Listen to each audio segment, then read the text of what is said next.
Assalamualaikum warahmatullahi wabarakatuh. Saya Usaima dari Universitas Muhammadiyah Purwokerto, Prodi Agribisnis, Fakultas Pertanian dan Perikanan, akan menjelaskan tentang kalimat efektif.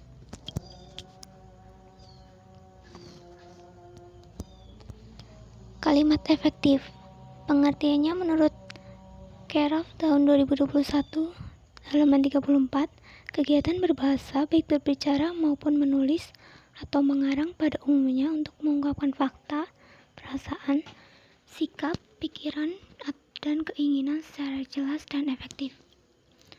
Menurut Sugono tahun 2003, halaman 91, kalimat efektif merupakan kalimat yang dapat mengungkapkan gagasan pemakainya secara tepat dan dapat dipahami secara tepat pula.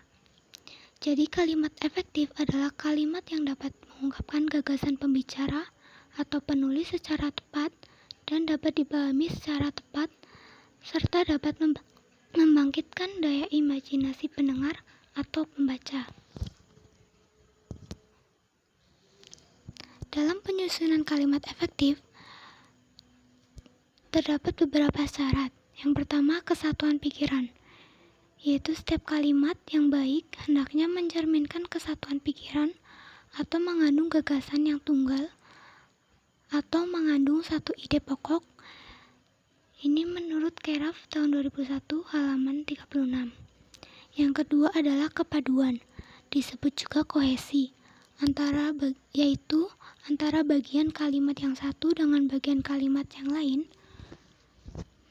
Hubungan tersebut menyangkut hubungan yang jelas antara subjek dan predikat, hubungan antara predikat dengan objek, serta dengan keterangan yang menjelaskan unsur pokok tersebut.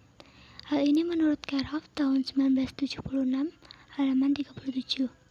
Yang ketiga yaitu penekanan, yaitu menekankan bagian-bagian yang penting dalam suatu kalimat. Biasanya menekankan pada ide pokok atau inti pikiran dengan cara memperlambat ucapan, meninggikan suara, dan sebagainya.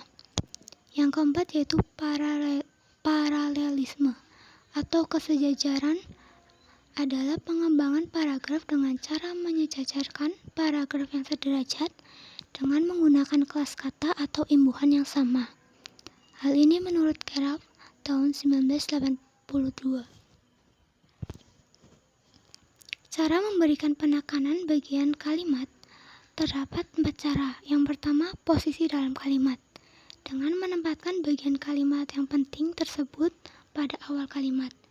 Yang kedua yaitu repetisi atau disebut pengulangan bagian kalimat, digunakan untuk memberikan penekanan bagian yang penting.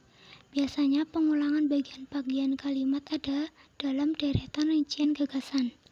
Yang ketiga, pertentangan. Untuk memperjelas gagasan dalam kalimat, kalimat dapat disusun dengan mempertentangkan gagasan yang satu dengan yang lain. Yang keempat, penggunaan partikel la dan pun. Partikel la dan pun memiliki fungsi untuk menegaskan bagian kalimat yang berpartikel la dan pun.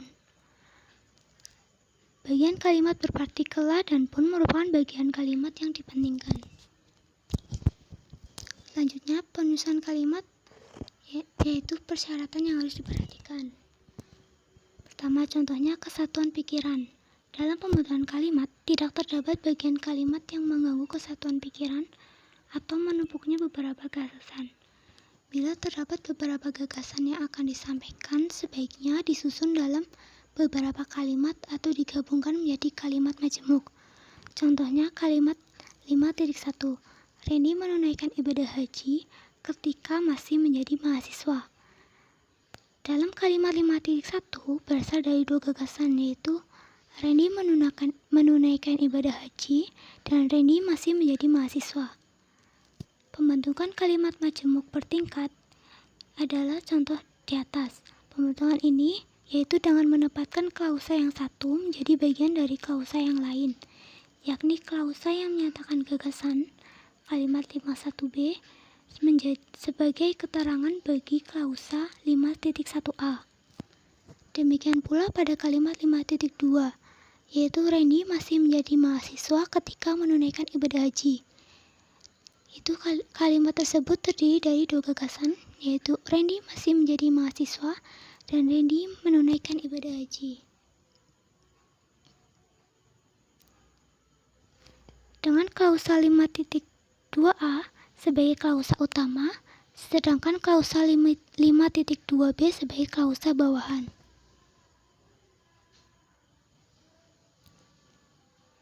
Selanjutnya kepaduan, yaitu hubungan antar bagian yang kohesif atau padu menciptakan kesatuan pikiran. Hubungan yang menciptakan kesatuan pikiran atau kesatuan makna kalimat disebut koherensi. Jadi kohesi dalam sebuah kalimat lebih menekankan pada hubungan struktur, sedangkan koherensi lebih menekankan adanya kesatuan pikiran. Contoh kalimatnya 5.3, bagi mahasiswa yang belum membayar SPP supaya segera melunasi di biro keuangan. Kalimat 5.4, di toko ini menjual majalah Anak Soleh. Dalam kalimat di atas terhadap hubungan subjek predikat dengan objek yang kurang sesuai. Subjek dalam kalimat tersebut tidak jelas karena subjek tersebut seharusnya tidak diawali dengan kata penghubung atau kata depan. Jadi seharusnya kalimat bagi mahasiswa hanya ditulis menjadi mahasiswa dan kalimat di toko ini hanya ditulis menjadi toko ini. Selanjutnya penekanan. Penekanan ada beberapa bagian, yaitu posisi dalam kalimat. Contohnya, Ketua Program Studi Pendidikan Bahasa dan Sastra Indonesia membuka Seminar Nasional Bahasa dan Sastra Indonesia di Auditorium Ukhuwah Islamiyah Kamis pekan lalu. Kalimat ini dapat diubah menjadi kalimat 5.6a, yaitu dengan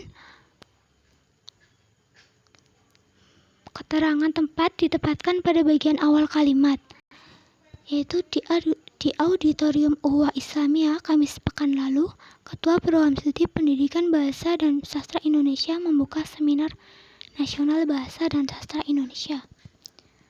Kalimat ini juga bisa diubah menjadi kalimat 5.6b, yaitu dengan menempatkan keterangan waktu pada bagian awal kalimat, yaitu Kamis pekan lalu, Ketua Program Studi Pendidikan Bahasa dan Sastra Indonesia membuka Seminar Bahasa dan Sastra Indonesia di Auditorium Ukhuwah Islamiyah Kamis pekan lalu.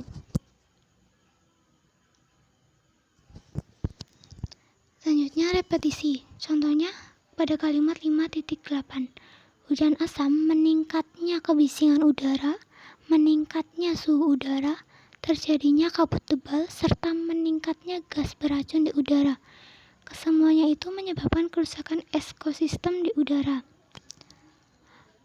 Kalimat 5.9, program Laut Biru atau Prolabir merupakan suatu strategi pengendalian pencemaran udara, baik pengendalian terhadap sumber pencemaran maupun pengendalian lingkungan secara umum.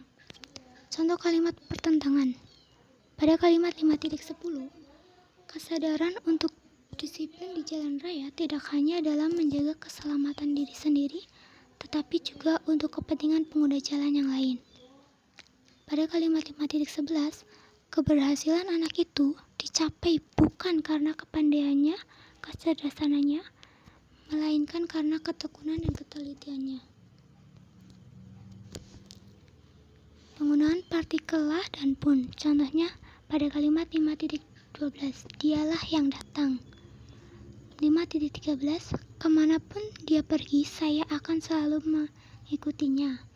5.14, paman datang, bibi datang, kakek pun datang. Pada contoh kalimat 5.12, dia. Pada kalimat 5.13, kemana?